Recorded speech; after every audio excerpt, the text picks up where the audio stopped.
Hello students, आप सभी का स्वागत है अपने यूट्यूब चैनल एडी वर्ल्ड में। हम लोग मेटल नॉन मेटल का पार्ट कर रहे थे। इसमें हम लोगों ने डिस्प्लेसमेंट रिएक्शन के पहले वाले टर्म्स को देख लिया था, फिजिकल प्रॉपर्टीज देख ली थी मेटल्स की, और केमिकल प्रॉपर्टीज में केमिकल रिएक्शन कैसे होते हैं इसको हम लोग देख रहे थे। तो आज उसी सीरीज को हम लोग आगे बढ़ाते हैं और देखते हैं कि किस तरह से केमिकली रिएक्शन होता है मेटल्स का अदर सब्सटेंसेस या अदर नॉन मेटल्स के साथ में। तो उसमें हम लोग पढ़ रहे थे डिस्प्लेसमेंट रिएक्शन कि डिस्प्लेसमेंट रिएक्शन किस तरह से होता है। डिस्प्लेसमेंट का मतलब क्या होता है? देखिए, डिस्प्लेसमेंट का मतलब होता है कि किसी एक मेटल को हटा करके उसके स्थान पर दूसरा मेटल जब आ जाता है तो यही रिएक्शन डिस्प्लेसमेंट रिएक्शन कहलाता है। अब देखिए, डिस्प्लेसमेंट रिएक्शन के बाद डबल डिस्प्लेसमेंट रिएक्शन भी होता है। आपके कोर्स में डिस्प्लेसमेंट रिएक्शन की बात कही गई है।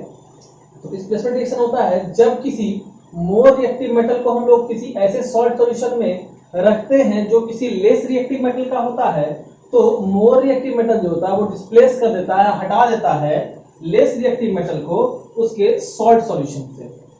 इसके बारे में हम लोग लास्ट टाइम भी डिस्कस किए थे। रिएक्टिविटी सीरीज के बारे में हम लोग बात किए थे कि रिएक्टिविटी किस मेटल की कैसी होती है और मोर reactive metal less reactive metal में क्या डिफरेंस होता है। तो थोड़ा सा इस पर हम फिर से आप लोगों को समझाना चाहते हैं।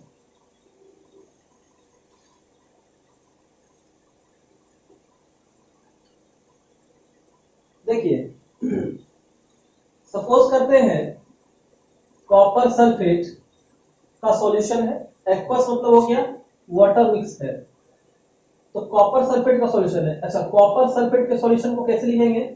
कॉपर तो Cu होता है, सल्फेट का SO4 होता है। कॉपर जो है इसके ऊपर चार्ज 2 प्लस रहता है, सल्फेट के ऊपर चार्ज 2 माइनस रहता है। या तो आप ऐसे समझिए या यह समझिए कि कॉपर की वैलेंसी जो है वो 2 होती है और सल्फेट की वैलेंसी भी 2 होती है। तो हम किसी भी कंपाउंड का फॉर्मूला ऑब्टेन कर सकते हैं उनकी वैलेंसीज को ट्रांसपोज करके, यानी इसकी वैलेंसी को यहां लिखेंगे और इसकी वैलेंसी को यहां लिखेंगे। ये हो जाएगा Cu2SO4 होल 2। अब यहां पर ये दोनों 2 क्या है? कॉमन है, सेम है, तो ये हट जाएगा, ये हो जाएगा CuSO4। तो कॉपर सल्फेट का फॉर्मूला आ जाएगा CuSO4। इसके बगल में देखिए ये लिखा हुआ है, ये स्टेट है। अगर ये ऐसे लिखा होता तो समझिए ये क्या है? सॉलिड स्टेट में है। अगर L लिखा होता तो समझिए लिक्विड स्टेट में है, यानी मोल्टन स्टेट में। और यदि AQ लिखा हुआ है इसका मतलब एक्वस है, AQUEOUS। एक्वस, एक्वस मतलब क्या होता है? वाटर मिक्स्ड, यानी इसमें क्या चीज मिलाया हुआ है? पानी, वाटर में इसको मिलाया गया, घुलाया गया है। तो ये हो जाएगा कॉपर सल्फेट का सॉल्यूशन। और इसका सॉल्यूशन का कलर जो होता है वो होता है ब्लू। तो कॉपर सल्फेट जो है इसको लिखेंगे CuSO4 और इसका सॉल्यूशन का कलर हो जाएगा ब्लू। क्लियर है? कोई डाउट साइड चैट में बताइए। चलिए, आयरन को अगर हम इस कॉपर सल्फेट के सॉल्यूशन में डालते हैं, Fe यानी आयरन, जो क्या है देखिए यहाँ पर S लिखा हुआ है, S का मतलब क्या हो जाएगा? Solid state. कौन सा स्टेट? Solid state. आयरन जो कि सॉलिड स्टेट में है उसको जब हम लोग कॉपर सल्फेट के सॉल्यूशन में डालते हैं जो क्या हो? एक्वस हो, तो हमें यह देखने के लिए मिलता है कि कॉपर से चूंकि ज्यादा रिएक्टिव कौन है? आयरन है। Iron Fe is more reactive than copper. आप सभी कॉपी पेन लेके बैठे हैं? वेरी गुड, आप सभी इसको नोट करते चलिए मेरे साथ साथ। आप लोग इस बात को निश्चित रूप से समझिएगा कि याद तभी रह जाएगा जबकि आप इसको मेरे साथ साथ लिखते चलिएगा, नोट करते चलिएगा। और ये बहुत ही ज्यादा इंपॉर्टेंट चैप्टर है क्लास 6, 7, 8, 9, 10, 11th और 12th के लिए भी। ये बेस है। अगर ये बेस नहीं रहेगा तो आप चाहे किसी क्लास में चले जाइए, अगर आपने साइंस स्ट्रीम चुना है निश्चित रूप से आपको बहुत कठिनाई का सामना करना पड़ेगा, आपको फिर से पढ़ना ही पड़ेगा, यही समझिए। क्योंकि ये यहीं पर केवल नहीं, मेटलर्जी में और इलेक्ट्रोलाइसिस में, इलेक्ट्रोप्लेटिंग में इस सब का बहुत ज्यादा यूज होता है। 12th में तो इवन एक चैप्टर ही है। तो चलिए अब हम लोग इसकी बात करते हैं। आयरन जो होता है वो मोर रिएक्टिव होता है कॉपर से। तो हमने क्या पढ़ा कि डिस्प्लेसमेंट रिएक्शन का मतलब है मोर रिएक्टिव मेटल जो होगा वो क्या करेगा? हटा देगा किसको?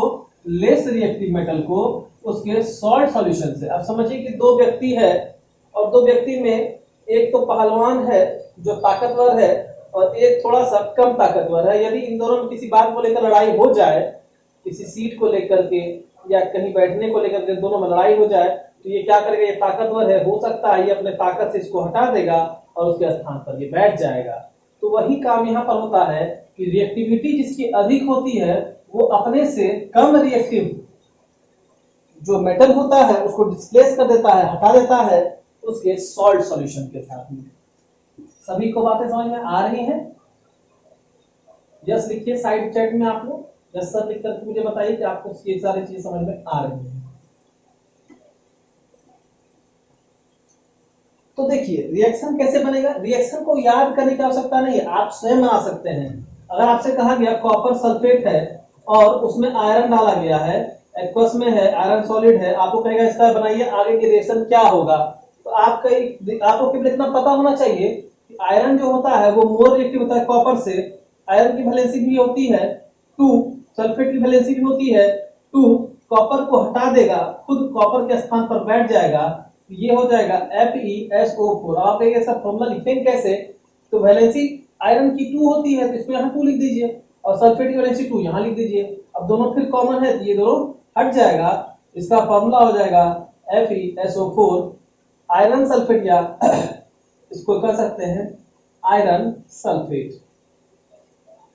और इसका जो कलर होता है वो होता है ग्रीनिश सॉल्यूशन, जो कि एक्वस बनता है वाटर में, इसलिए इसका कलर जो होता है वो ग्रीनिश होता है और ये सॉल्यूशन बनता है। सॉल्यूशन क्या होता है, वाटर मिक्स्ड जो होता है वो सॉल्यूशन होगा, यानी कि आपका जो सॉल्यूशन बन रहा है वो बनेगा आयरन सल्फेट का, क्योंकि आयरन ने डिस्प्लेस कर दिया कॉपर को, किससे, उसके सॉल्ट सॉल्यूशन कॉपर सल्फेट से। ये एक सॉल्ट है, ठीक है, ये क्या है, ये सॉल्ट है। किसका सॉल्ट है, मेटल का। सॉल्ट हमेशा मेटल का होगा, याद रखेंगे। किसका सॉल्ट है, कॉपर का, कॉपर मेटल का ये सॉल्ट है। तो कॉपर मेटल के सॉल्ट के साथ जब आयरन का रिएक्शन होगा, डिस्प्लेसमेंट रिएक्शन होगा, आयरन कॉपर की जगह चला जाएगा और सल्फेट वहीं का वहीं रह जाएगा। तो क्या हुआ, इसने कॉपर को हटा दिया तो कॉपर जो है इसके साथ अलग सॉलिड स्टेट में हमें प्राप्त होगा। ये इसका कंप्लीट रिएक्शन हुआ। इसलिए मैंने इसको इतना स्ट्रेस देकर आप लोगों को 2 बार 3 बार समझाया कि इसके बाद वाले को आप लोग स्वयं मुझे बताएंगे कैसे होगा, क्योंकि आप लोग निश्चित रूप से इसको समझ चुके हैं। समझ चुके हैं ना, बताइए चैट में। ये चैप्टर 6 से लेकर के 10th नहीं 12th तक के स्टूडेंट के लिए बहुत ज्यादा इंपॉर्टेंट है। जो स्टूडेंट्स अभी पास आउट कर गए, 11th में जा रहे हैं, 12th में जा रहे हैं, उनको निश्चित रूप से इसको पढ़ना होगा। अब देखिए AgNO3, Ag होता है सिल्वर और ये हुआ नाइट्रेट। तो सिल्वर नाइट्रेट का फॉर्मूला हुआ AgNO3। सिल्वर की वैलेंसी 1, नाइट्रेट की वैलेंसी 1, ट्रांसपोज कर दिए, AgNO3 बन गया। जब कॉपर को इसमें डालेंगे, अब देखिए सिल्वर भी जो होता है वो लेस रिएक्टिव मेटल होता है, याद रखिएगा। सिल्वर हो गया, गोल्ड हो गया, ठीक है, प्लेटिनम हो गया, ये सब तो नॉर्मल मेटल में आता है। ये सब मोस्ट अनरिएक्टिव मेटल होता है, जहां अधिक से अधिक हो सकता है ये रिएक्ट नहीं करता है। क्लियर है। रिएक्टिविटी सीरीज को आपको याद करना होगा। ये चीज देखिए आपको हूबहू क्लास 10 में मिलेगा, हूबहू। और यहाँ पर आप इसको फुल कमांड कर लेते हैं तो आप समझिए आपने 10th क्लास में एक चैप्टर को फुल कमांड कर लिया। केमिकल रिएक्शन एंड इक्वेशन पे कमांड कर लिया और मेटल नॉन मेटल के एक पार्ट पर आपने कमांड कर लिया अभी ही। और जो क्लास 10th के स्टूडेंट्स को देख रहे हैं तो आप समझिए कि आपका क्लास मेटल नॉन मेटल का और फर्स्ट चैप्टर डिस्प्लेसमेंट रिएक्शन या जो उसका रिएक्शंस है, केमिकल रिएक्शन एंड इक्वेशन, उसी क्लास में करा रहा हूं। किस तरह से लिखते हैं वो मैं बता रहा हूं। आप लोग अपने इस पर मत जाइए कि ये चैप्टर किसका है, क्लास 8 का है, 6 का, 5 का। मैं आपको 10 तक का पढ़ा रहा हूं, बिगिनिंग फ्रॉम 6। अब देखिए ये सिल्वर नाइट्रेट हो गया। अब इसके साथ यदि फिर कॉपर डाला जाएगा तो आप समझिए कि कॉपर जो होता है ये मोर रिएक्टिव होता है देन सिल्वर। तो कॉपर क्या करेगा, यहां से सिल्वर को हटा देगा। तो फॉर्मूला कैसे लिखेंगे, कॉपर इधर लिखे, NO3 यहां नाइट्रेट यहां लिखे, कॉपर की वैलेंसी 2 यहां 2 लिख देंगे, नाइट्रेट की वैलेंसी 1 यहां पर 1 लिख देंगे। इसका फॉर्मूला हो जाएगा CuNO3(2). तो formula of a binary compound is obtained by transposing of their valencies. इसको याद रखिएगा। सिल्वर हटा और ये जो सब्सटेंस बना वो हमेशा क्या होगा, एक्वस स्टेट में होगा, और जो निकला वो सॉलिड स्टेट में मिलेगा। सिल्वर जो है वो सॉलिड स्टेट में हम लोग को मिल जाएगा। ये जो बना ये होगा कॉपर नाइट्रेट, और इसका कलर जो होगा वो होगा ब्लू। तो याद रखेंगे कॉपर सल्फेट का कलर ब्लू हुआ और कॉपर नाइट्रेट का कलर भी ब्लू होगा। आयरन सल्फेट का कलर ग्रीन था और सिल्वर नाइट्रेट जो था वो कलरलेस सॉल्यूशन होता है। यहां पर देख लीजिए, आप लिख लीजिए कलरलेस सॉल्यूशन। तो इस तरह से यहां पर आपको 3-4 बहुत इंपॉर्टेंट चीजें मैंने अभी बताई है कि एक तो कॉपर सल्फेट ब्लू सॉल्यूशन होता है, दूसरा आयरन सल्फेट जो है ग्रीन सॉल्यूशन होता है, सिल्वर नाइट्रेट कलरलेस होता है, और कॉपर नाइट्रेट ब्लू सॉल्यूशन होता है। निश्चित रूप से आप इसको याद रखिए, छोटी छोटी चीजें जो लगती है कि ये छोटी छोटी चीजें हैं, यही सब आपको कॉम्पिटिटिव तौर पर एक्स्ट्रा बनाती है।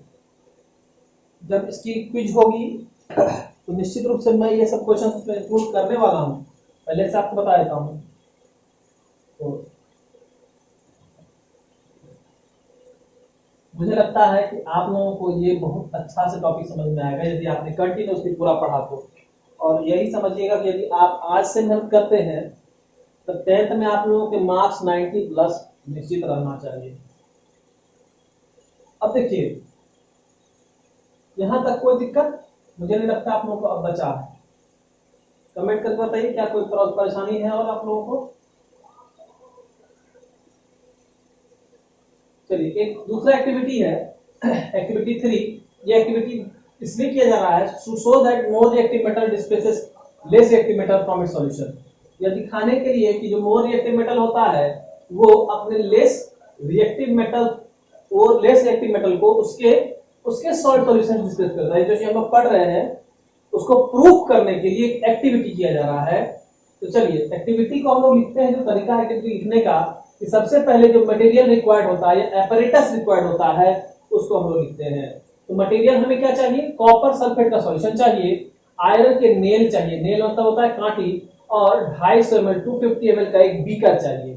ठीक है, मेथड क्या है, हम लोग ब्लू सॉल्यूशन लेंगे कॉपर सल्फेट का, क्योंकि हम लोग जानते हैं कॉपर सल्फेट का कलर कैसा होता है, ब्लू होता है। तो कॉपर सल्फेट के सॉल्यूशन को हम लोग बीकर में लेंगे और उसमें क्लीन आयरन नेल का एक छोटा सा अमाउंट, कुछ क्लीन आयरन नेल उसमें डालेंगे।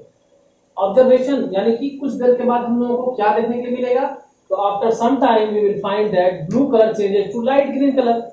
देखिए, लाइट ग्रीन कलर क्यों चेंज हुआ, क्योंकि डिस्प्लेसमेंट हुआ। यहाँ पर डिस्प्लेसमेंट रिएक्शन में क्या हुआ, आयरन ने कॉपर को उसके सॉल्ट सॉल्यूशन से डिस्प्लेस कर दिया और खुद क्या बनाया, आयरन सल्फेट का सॉल्यूशन। और आयरन सल्फेट का सॉल्यूशन जो होता है वो ग्रीनिश होता है, इसके ब्लू कलर जो था सॉल्यूशन का वो बदल गया किसमें, ग्रीन कलर में, और कॉपर जो है डिपोजिट हो जाएगा कहां, आयरन नेल के ऊपर।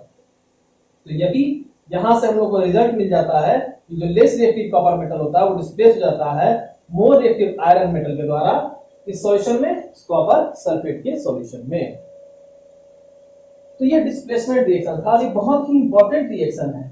ऐसा नहीं समझिएगा, आपको बहुत आसानी से समझ में आ जा रहा है। हो सकता है मेरा समझाने का, रिप्रेजेंटेशन करने का तरीका इस तरह का है जो आप लोग उसको ले पा रहे हैं बहुत अच्छे से, लेकिन बहुत ही इंपॉर्टेंट और बहुत ही कठिन टॉपिक है। तो उम्मीद है आप लोग समझ रहे हैं। आगे बढ़ते हैं हम लोग नेक्स्ट एक्टिविटी की ओर। आइए एक्टिविटी 4 देखते हैं।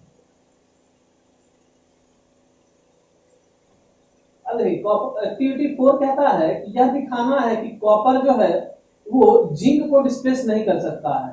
देखिए, डिस्प्लेस कराने के लिए एक बहुत ही इंपॉर्टेंट प्रॉपर्टी मैंने क्या बताई थी कि जो मोर रिएक्टिव मेटल होते हैं वही जो है लेस रिएक्टिव मेटल को डिस्प्लेस कर पाते हैं उसके सॉल्ट सॉल्यूशन से। यानी कि अगर रिएक्टिविटी एक मेटल की हाई है तो उसमें उससे कम रिएक्टिविटी वाला जो मेटल है वो उसको डिस्प्लेस नहीं कर पाएगा। यानी हमेशा एक रिक्वायरमेंट है इस चीज की कि जो मोर रिएक्टिव मेटल है उसको हम लोग डालें उस सॉल्ट सॉल्यूशन में जो कि लेस रिएक्टिव मेटल का है, तभी लेस रिएक्टिव मेटल के मेटल को डिस्प्लेस करेगा मोर रिएक्टिव मेटल। अगर ऐसा हो जाए कि मोर रिएक्टिव मेटल में हम लोग लेस रिएक्टिव मेटल को डाल, यानी मोर रिएक्टिव मेटल के सॉल्यूशन में लेस रिएक्टिव मेटल को डाल दें, तो क्या वहां रिएक्शन होगा? नहीं होगा, बिल्कुल नहीं होगा। आइए इस एक्टिविटी के थ्रू हम लोग ये बात कंफर्म करेंगे। देखिए, हम लोगों को दर्शाना है कि कॉपर जो है जिंक को उसके सॉल्ट सॉल्यूशन से डिस्प्लेस नहीं कर सकता है, कैन नॉट डिस्प्लेस। इसका मतलब तय है कि जिंक की रिएक्टिविटी जो है वो ज्यादा है कॉपर से। और मैंने पिछले टाइम जो रिएक्टिविटी लिखवाई थी उसको यदि आप लोगों ने याद नहीं किया है तो निश्चित रूप से याद कर लीजिए। मैं नेक्स्ट क्लास में पूछूंगा आप लोगों से कि रिएक्टिविटी किस तरह से होगी, बढ़ेगी और घटेगी, तो याद कर लीजिएगा उसको आप लोग। देखिए, जिंक की रिएक्टिविटी अधिक है कॉपर से, यानी जिंक तो कॉपर को रिप्लेस कर सकता है लेकिन कॉपर जिंक को रिप्लेस नहीं कर सकता है। मटेरियल इसमें क्या क्या चाहिए हमको? 250 ml का एक बीकर लेंगे, 250 ml का कॉपर के छोटे छोटे टुकड़े लेंगे, सॉल्यूशन लेंगे जिंक सल्फेट का, सॉल्यूशन उसका लेंगे किसका? जिंक सल्फेट का, जिससे कि हमको क्या करना है? डिस्प्लेसमेंट करवाना है। कॉपर से डिस्प्लेसमेंट करवाना है किसमें? जिंक से, यानी जिंक को हटा करके कॉपर को डालना है। ऐसा सोच रहे हैं क्योंकि डिस्प्लेसमेंट रिएक्शन होना है तो, लेकिन इसको प्रूफ हो जाएगा कि अगर ये कॉपर जिंक को हटा नहीं पाया तो जो जो हमारा एक्टिविटी है वो फुलफिल हो जाएगा, वो सही हो जाएगा। देखिए क्या करेंगे, कुछ जो है जिंक सल्फेट को हम लोग 250 ml बीकर में ले लेंगे और उसमें कुछ कॉपर के टुकड़े डाल देंगे। कुछ देर बाद क्या देखेंगे कि सॉल्यूशन का जो कलर है वो बिल्कुल भी नहीं बदलता है। सॉल्यूशन कलर बिल्कुल नहीं बदलता है। क्यों नहीं बदलता है? क्योंकि कॉपर जो है वो लेस रिएक्टिव है जिंक से, और कॉपर जो है वो जिंक को रिप्लेस नहीं कर सकेगा उसके सॉल्ट सॉल्यूशन से। मैंने एक एग्जांपल दिया था कि दो व्यक्ति हैं, अगर एक जो है मान लीजिए ये ज्यादा मजबूत है, ये कमजोर है, तो ये इसको इसकी जगह से उठाकर बैठ सकता है, लेकिन अगर ये कमजोर व्यक्ति इसको चाहे बलपूर्वक हटा देना तो यह मुमकिन नहीं है। तो यही बात यहाँ पर सिद्ध हो रही है कि कॉपर जो है वह जिंक को उसके सॉल्ट सॉल्यूशन से रिप्लेस नहीं कर सकेगा, यहाँ पर कोई भी रिएक्शन नहीं होगा। आप लोगों को यदि एमसीक्यू में पूछा जाएगा कि ये बताइए यह मेटल का इसके साथ रिएक्शन हो रहा है, कोई रिएक्शन होगा या नहीं होगा, तो जब तक आपको रिएक्टिविटी सीरीज याद नहीं होगा तब तक आप बता नहीं पाएंगे कि ऐसा होगा या नहीं होगा। चलिए आप लोग एक बार अपना सब लोग नाम लिख दीजिए वहां पर क्लास के साथ में, देखें कौन कौन हम लोग साथ जुड़ चुके हैं। निश्चित रूप से आप लोग उसको बहुत very very important, most important समझ करके इस चैप्टर को पढ़िएगा।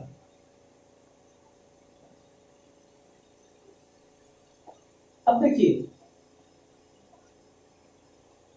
Reaction with chlorine. अच्छा, क्लोरीन क्या है? नॉन मेटल है, याद रखिएगा क्लोरीन क्या है? नॉन मेटल है। इसका एटॉमिक नंबर 17 होता है, वैलेंसी 1 होता है, वैलेंस इलेक्ट्रॉन भी 1 होता है। क्लियर है? तो metal react with chlorine to form metal chlorides. Metal जो है वो क्लोरीन के साथ रिएक्ट करते हैं और मेटल के क्लोराइड बनाते हैं। बेसिकली मेटल क्लोराइड जो होता है वो सॉल्ट होता है।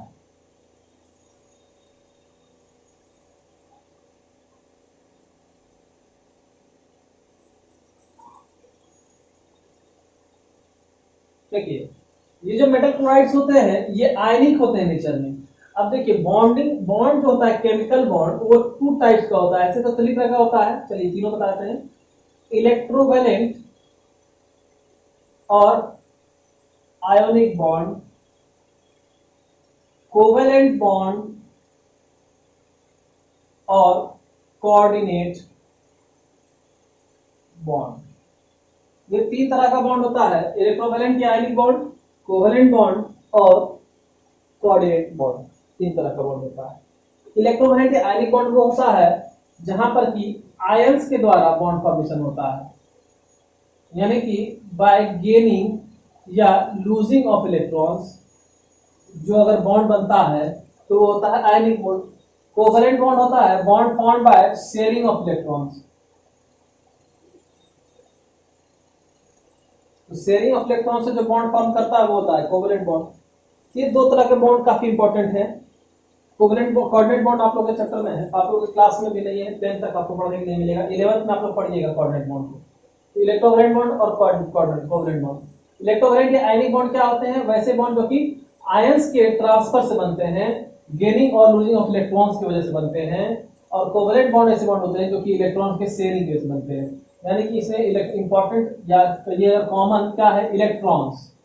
इलेक्ट्रॉन्स का गेन या लूज और शेयरिंग, यही दो चीज होता है जो कि बॉन्ड के नेचर को डिसाइड करता है, डिटरमाइन करता है। तो मेटल के जो क्लोराइड होते हैं वो आयनिक होते हैं नेचर में,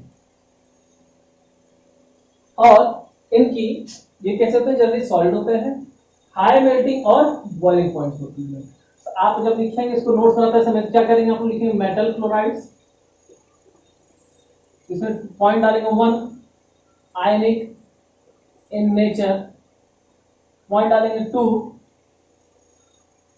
जनरली सॉलिड, और पॉइंट डालेंगे 3 high melting and boiling point. तो इस तरह से आप लोगों को नोट्स बनाना है, और आपको इस चैप्टर का पूरा नोट बनाना है शुरू से लेकर के लास्ट तक, जो 3 क्लास हो गई अभी तक, ये तीनों क्लास के नोट्स बनाने हैं। आगे भी जो क्लास होगी उसके भी नोट्स बनाने हैं आपको, और बना करके मुझे आप लोग रिवर्ट करेंगे। इस क्वेश्चन से बनाना आप लोग शुरू कर दीजिए, इसके बाद मेरा टारगेट वही होगा, आप लोग उसमें कहूँगा आपसे क्वेश्चन से बना कर सबमिट करेंगे।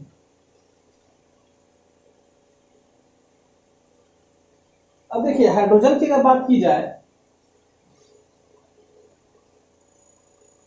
हाइड्रोजन के साथ किस तरह से रिएक्शन होता है मेटल का, तो बहुत सारे क्या बहुत ज्यादातर मेटल जो होते हैं वो हाइड्रोजन के साथ रिएक्ट नहीं करते हैं। ऐसा इसलिए होता है कि मेटल की टेंडेंसी जो होती है वो इलेक्ट्रॉन को लूज करने की होती है और कैटायन फॉर्म करने की होती है। कैटायन क्या होता है, positive ions are called cation. ठीक है, क्लियर हो रहा है, समझ रहे बात को आप लोग सभी?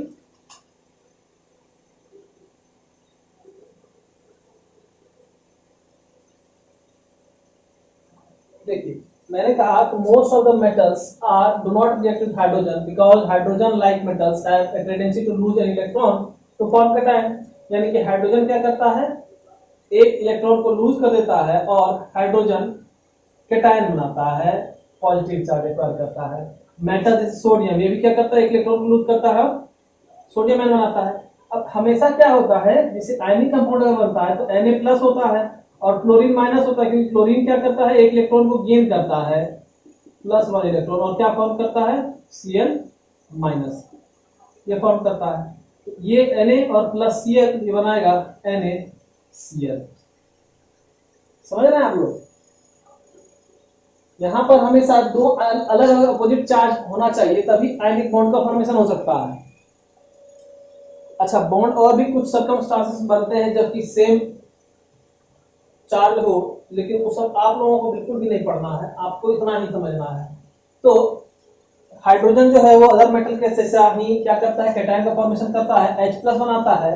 इसी वजह से जो है ज्यादातर मेटल्स के साथ हाइड्रोजन का रिएक्शन नहीं होता है। कुछ ही ऐसे मेटल्स हैं जो क्या है, मोस्ट रिएक्टिव हैं, जैसे कि सोडियम, पोटासियम, मैग्नीशियम और कैल्शियम, जिसके साथ यह रिएक्ट करता है और यह मेटल हाइड्राइड बनाता है। तो मेटल्स से बनने वाला जो कंपाउंड है हाइड्रोजन के साथ, उसका नाम हो जाएगा हाइड्राइड। क्लियर है? चैट बॉक्स में बोलिए।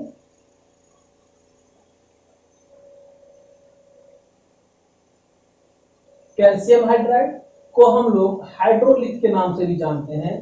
तो कैल्शियम हाइड्राइड आप लिख लीजिए, is commonly known as hydrolith. ठीक है, कोई डाउट किसी को भी?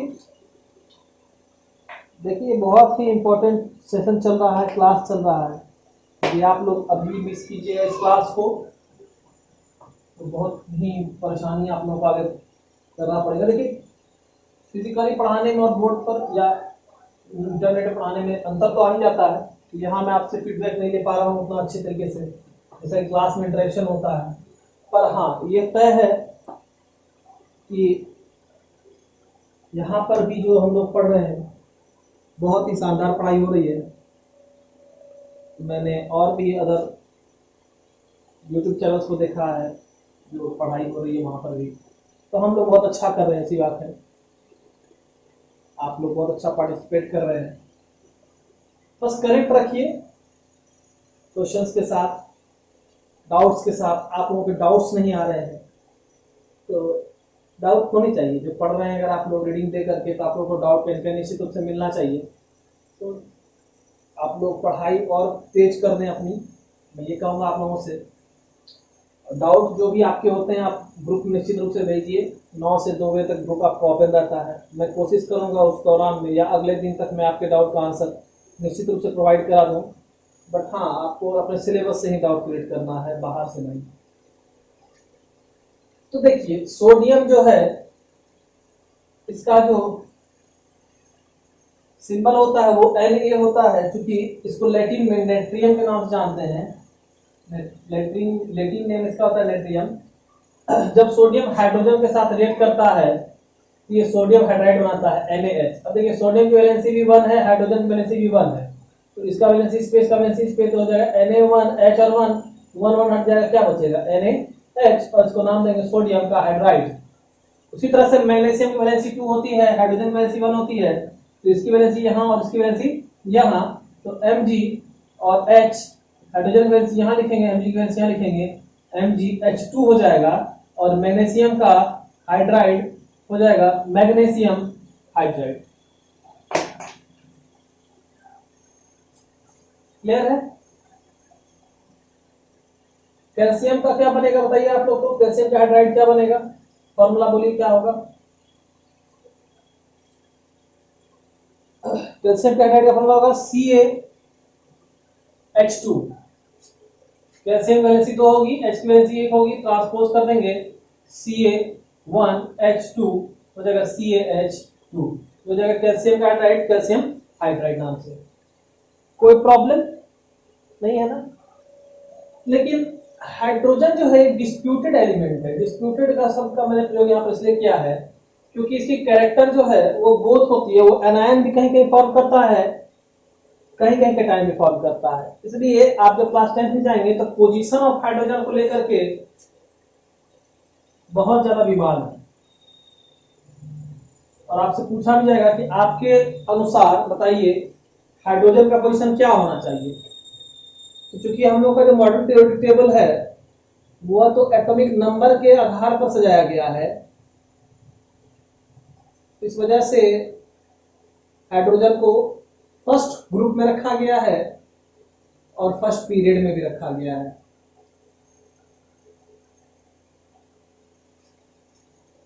तो इस तरह से आप लोग जो है पोजीशन ऑफ हाइड्रोजन के बारे में आगे हम लोग फिर बात करेंगे।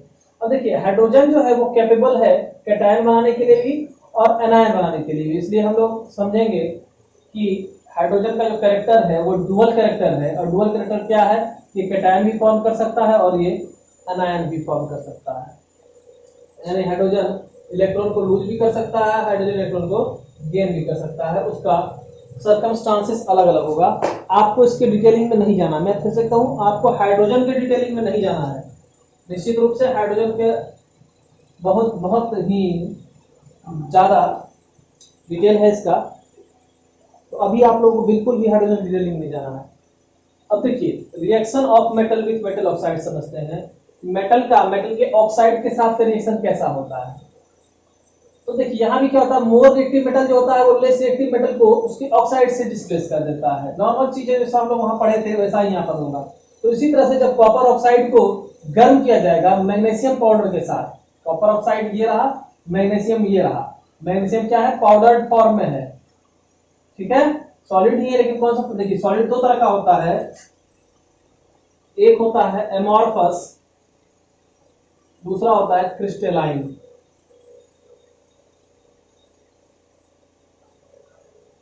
एक होता है एमॉर्फस, दूसरा होता है क्रिस्टलाइन।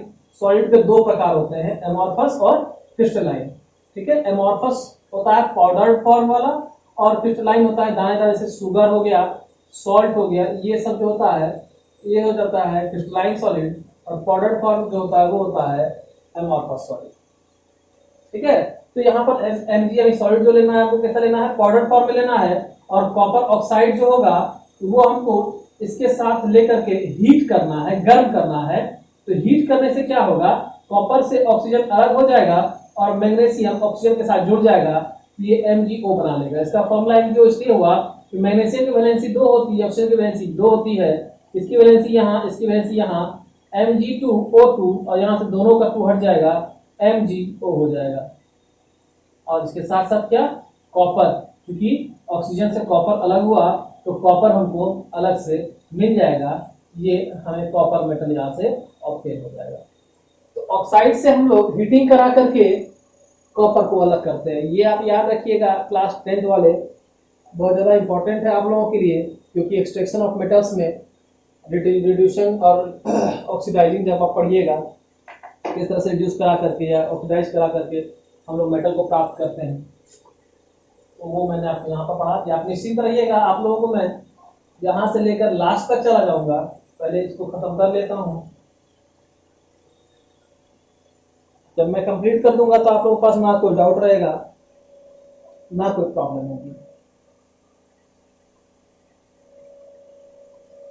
अब देखिए रिएक्शन विद सल्फर, सल्फर के साथ कैसा रिएक्शन होता है, मेटल जो है सल्फर के साथ सल्फाइड्स बनाते हैं। जैसे एग्जांपल के तौर पर जब जिंक को हम लोग हीट करते हैं सल्फर के साथ, तो ये लाइट ग्रे या dirty zinc sulphide, light grey या डर्टी जिंक सल्फाइड के फॉर्म में स्मोक में मिलता है। स्मोक के फॉर्म में कैसा मिलता है, लाइट ग्रे रंग में या डर्टी के रंग में क्या मिलता है हमको, जिंक सल्फाइड मिलता है। मतलब कहने का यह हुआ कि जिंक को जब हम लोग हीट करेंगे इसके साथ सल्फर के साथ, ये बनाएगा जिंक सल्फाइड। ठीक है, ये समझिएगा आप बात को। और ये क्या होगा, हमें कैसा मिलेगा, स्मोक के रूप में मिलेगा, धुआं के रूप में मिलेगा, जिसका कलर होगा लाइट ग्रे या डर्टी कलर का होगा, गंदगी जैसे कलर का। क्लियर है, किस फॉर्म मिलेगा, स्मोक के फॉर्म में। कलर कैसा होगा, लाइट ग्रे, कब, जबकि जिंक को हीट कर रहे हैं किसके साथ, सल्फर के साथ। कोई डाउट, इसको देखिए आप लोग नोट बनाइए, कैसे लिखिएगा, लिखिएगा रिएक्शन विद सल्फर। अगर आप लिख रहे हैं तो लिखिएगा मेटल रिएक्ट विद सल्फर। जैसे अगर एग्जांपल आप ले रहे हैं तो इसका लगेगा मेटल सल्फेट बनेगा, मेटल सल्फेट। और जब एग्जांपल अगर आप लेंगे, एग्जांपल के तौर पे zinc, when zinc plus sulphur gives Zn as zinc sulphide, और इसका कलर जो लिखिएगा आप डर्टी और लाइट ग्रे। इस तरह से आप लोगों को बनाना है नोट्स, समझिएगा बात को, नोट्स इस तरह से आप लोगों को बनाना है। आइए अब समझते हैं रिएक्टिविटी सीरीज ऑफ मेटल्स।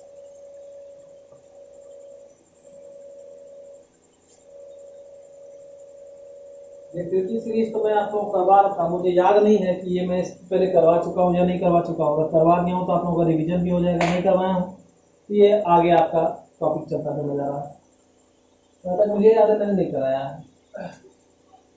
तो रिएक्टिविटी सीरीज देखिए क्या होता है, एक सीरीज बनाई गई है जिसमें कि वर्टिकल कॉलम है और उसका ऑर्डर जो है डिक्रीजिंग एक्टिविटी रिएक्टिविटी का है, और इसको हम रिएक्टिविटी सीरीज का नाम दिए गए हैं। इसमें मोस्ट रिएक्टिव मेटल जो है वो टॉप पर होगा और लीस्ट रिएक्टिव मेटल जो है वो बॉटम में होगा। आइए देखते हैं, यही है रिएक्टिविटी सीरीज, इसको आप लोग याद कर लीजिए। मैं आपको डेफिनेटली कहता हूं कि क्लास 8 को मैंने बेस इसलिए चुना है क्योंकि 10th के लेवल के लिए ये मोस्ट इंपॉर्टेंट है। जो स्टूडेंट क्लास 8 के सिलेबस पर पूरा फोकस्ड होकर मैथ कर लेगा, उसका 10th 50 से 60% ऑलरेडी क्लियर हो चुका, मात्र 40% के लिए आपको उसमें फाइट करना है। तो सोचिए एक साल में मात्र 40% के लिए तो बचेंगे आप लोग फाइट करने के लिए। परेशानी कब आता है, परेशानी तब आता है जबकि बच्चे जो है पूरा 8, 9 और 10th का 6 महीना बर्बाद करने के बाद ये समझते हैं कि उनको 100% 10th का पढ़ना है, तो वहां मार्क्स कम आते हैं बच्चों के। लेकिन अगर आप लोग इस बात को फोकस कर लीजिए, डिटरमाइन हो जाइए कि आप लोगों को अभी ही क्लास 10th में बहुत ज्यादा मार्क्स लेकर के आना है, 90-95% मार्क्स लेकर के आना है, तो बहुत बड़ी बात नहीं है, आप लोग टॉपर भी हो सकते हैं बोर्ड के। ये आपके विल पर डिपेंड करता है, आपके वर्क पर डिपेंड करता है। यदि आप आज से इसके पीछे लग जाइए, निश्चित रूप से आप उस बेंचमार्क को अचीव कर सकते हैं। जहां तक होगा मैं आप लोगों के साथ रहूंगा। देखिए रिएक्टिविटी सीरीज मेटल्स की क्या है, सबसे हाईली रिएक्टिव मेटल पोटासियम, यहाँ लिखा हुआ है, इससे ज्यादा रिएक्टिव होता है सीजियम, लेकिन जितना आपको दिया गया है उसके रिएक्टिविटी के अनुसार बता रहा हूं मैं। पोटासियम जो है ये क्या है, मोस्ट रिएक्टिव मेटल है, और प्लेटिनम जो है ये क्या है, लीस्ट रिएक्टिव मेटल है। ऑर्डर जो है वो डिक्रीजिंग केमिकल रिएक्टिविटी का है, यानी मोस्ट रिएक्टिव मेटल टॉप पे प्लेस है और लेस रिएक्टिव मेटल बॉटम में प्लेस है। इसके बाद इसको दो पार्ट में डिवाइड किया गया है। हाइड्रोजन को एक बेस माना गया है, क्योंकि हाइड्रोजन एनायन भी फॉर्म करता है और कैटायन भी फॉर्म करता है, इसलिए इसको एक बेस माना गया, और इस बेस को लेकर के एक जो है इससे अधिक रिएक्टिव मेटल लिया गया और एक इससे लेस रिएक्टिव मेटल लिया गया। समझ रहे हैं बात को? देखिए मैं आपको रिएक्टिविटी सीरीज पढ़ना सिखा रहा हूं, रिएक्टिविटी सीरीज को कैसे पढ़ते या समझते हैं। ये टॉपिक आज का हम लोगों का लास्ट टॉपिक है, इसके बाद फिर हम लोग नेक्स्ट स्टेज पे बात करेंगे। तो highly reactive most reactive metal जो है हमारा पोटासियम वो टॉप पर लिखा हुआ है, और लीस्ट रिएक्टिव मेटल हमारा प्लेटिनम बॉटम में लिखा हुआ है।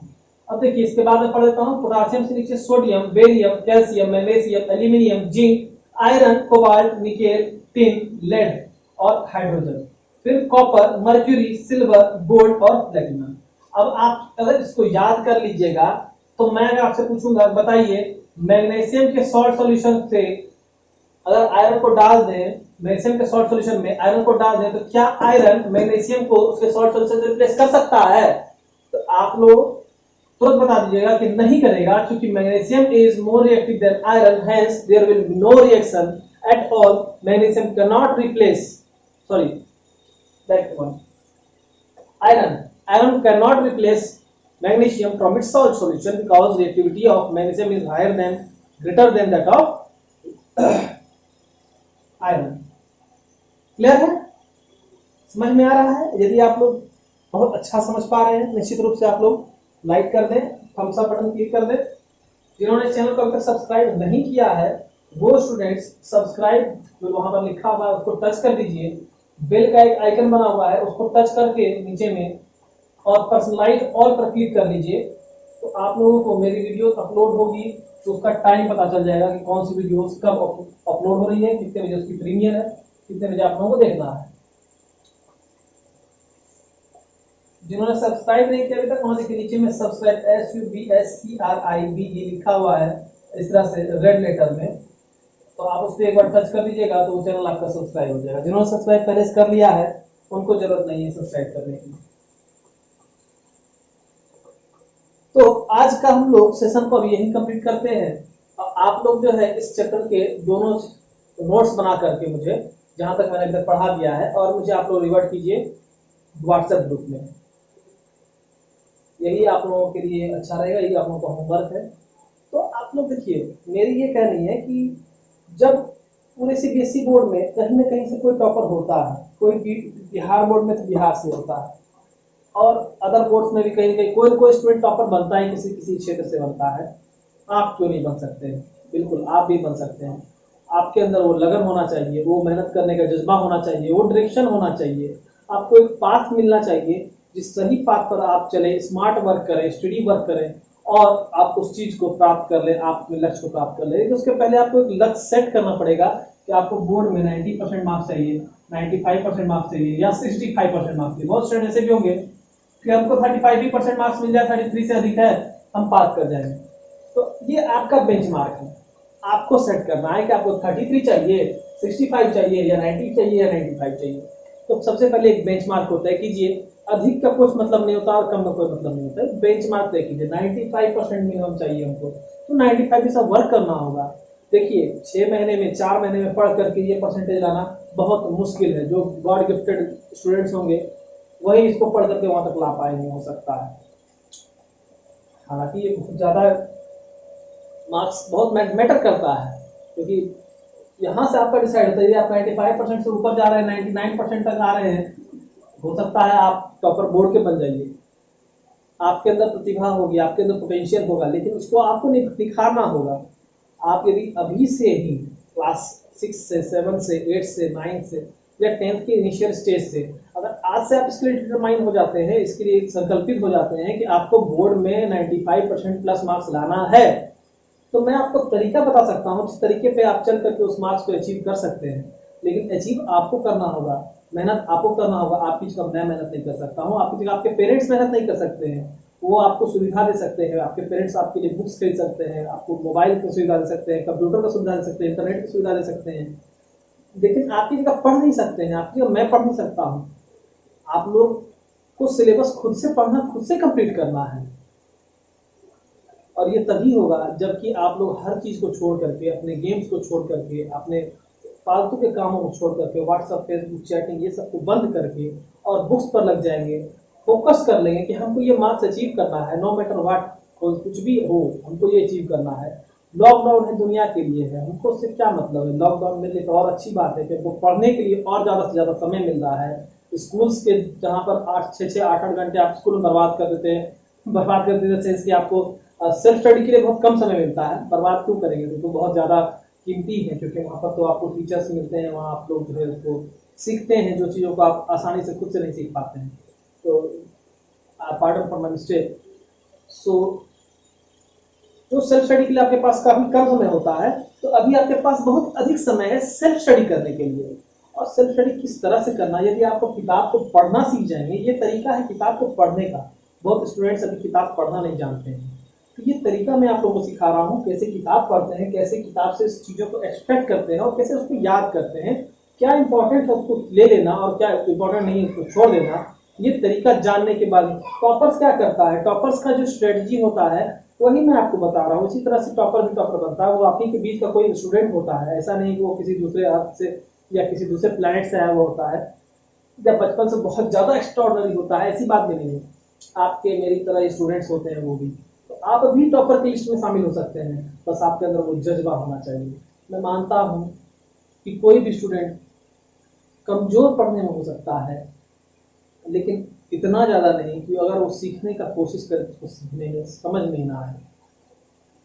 तो आपको सबसे पहले ये सीखने की कोशिश अपने अंदर करना शुरू करना होगा। जो आपका बैक लूप है, जो आपने छोड़ दिया, पहले के सिलेबस में नहीं पढ़ा है या आपने वहाँ पर ध्यान नहीं दिया है, उसको भूल करके अब जो है जो चीज़ें मैं पढ़ा रहा हूँ आपको, एक वीडियो को 1 बार 2 बार 3 बार 4 बार देखिए। जितने वीडियोस पड़े हुए हैं प्लेलिस्ट में, आप लोग जाइए, 1 बार नहीं 2 बार 10 बार देखिए उस वीडियोस को और उसके नोट्स बनाइए और नोट्स बनाकर उसको रिपीट कीजिए। बस देखिए, एक बात तो मैं देख रहा हूँ कि ऑनलाइन जितने भी नए नए चैनल्स अभी क्रिएट में खुल रहे हैं, काफ़ी सारे चैनल्स ऐसे हैं जो कि टाइम वेस्ट कर रहे हैं स्टूडेंट्स का, मैंने ऐसा देखा है। बट अगर आपको उससे फ़ायदा हो रहा है तो मैं नहीं कह सकता हूँ।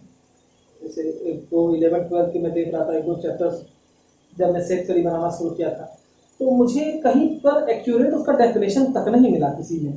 तो क्या कंटेंट प्रोवाइड हो रहा है मैं नहीं कर सकता हूँ। कुछ ऐसे अच्छे भी चैनल्स हैं जो कि कंटेंट अच्छा प्रोवाइड करा सकते हैं, मेरे नॉलेज में तो बहुत कम ऐसे है नहीं। लेकिन हाँ, ये है कि आप लोग जो है कोशिश कीजिए, बुक्स को पढ़ना शुरू कीजिए। बहुत इंपॉर्टेंट है बुक्स को रीड करना, लाइन बाय लाइन बुक्स को पढ़ना, उससे इंफॉर्मेशन निकाल गैदर करना और उसका मीनिंग याद करके आपको रखना। रीडिंग और राइटिंग मैंने पहले ही बताया था, बहुत ज़्यादा मोस्ट इंपॉर्टेंट है, रीडिंग करना भी और राइटिंग करना भी। आपके घर में जो आपके एल्डर है उनके साथ मिलकर के आप रीडिंग भी कीजिए और राइटिंग पे भी ध्यान दीजिए, उसको लिखने के प्रयास कीजिए, क्वेश्चन के आंसर बनाने के प्रयास कीजिए। तो ये मेटल नॉन मेटल चैप्टर का क्वेश्चन आंसर आप लोग बनाना शुरू कर दीजिए, क्योंकि जैसे मैं चैप्टर खत्म करूंगा मैं आपसे कहूँगा वो क्वेश्चन आंसर मुझे चाहिए विद इन द डे। ठीक, तो अभी आज के सेशन को हम यहीं समाप्त करते हैं, फिर नेक्स्ट सेशन में हम लोग मिलेंगे, इसको और आगे लेकर के पढ़ेंगे हम लोग। देखिए, कम पढ़िए लेकिन इतना अच्छा से पढ़िए कि वो चीज़ हमेशा के लिए याद हो जाए, मेरा ये फंडा है, मैं इस तरीके से काम करवाता हूँ। 2 ही पन्ना पढ़ा हम लोगों ने आज, क्योंकि उस 2 पन्ने को इतने अच्छे तरीके से पढ़ेंगे कि वो हमेशा के लिए याद हो जाएगा। तो ये अच्छी चीज़ है, ये बुरी चीज़ नहीं है, पीछे नहीं हो रहे हैं हम लोग आगे ही बढ़ते जा रहे हैं। ठीक है, फिर मिलते हैं हम लोग नेक्स्ट सेशन में, कुछ और मोटिवेशनल बातें करेंगे और पढ़ाई की बातें करेंगे। होप इंजॉय कर रहे हैं आप लोग सेशन को। तो कमेंट भी आप लोग कर सकते हैं नीचे कमेंट बॉक्स में, अगर आपको सेशन अच्छा लग रहा है, नाइस क्लास, नाइस वीडियो, आप लोग कमेंट कर सकते हैं। ठीक है, थैंक यू, फिर मिलते हैं नेक्स्ट क्लास में, गुड बाय।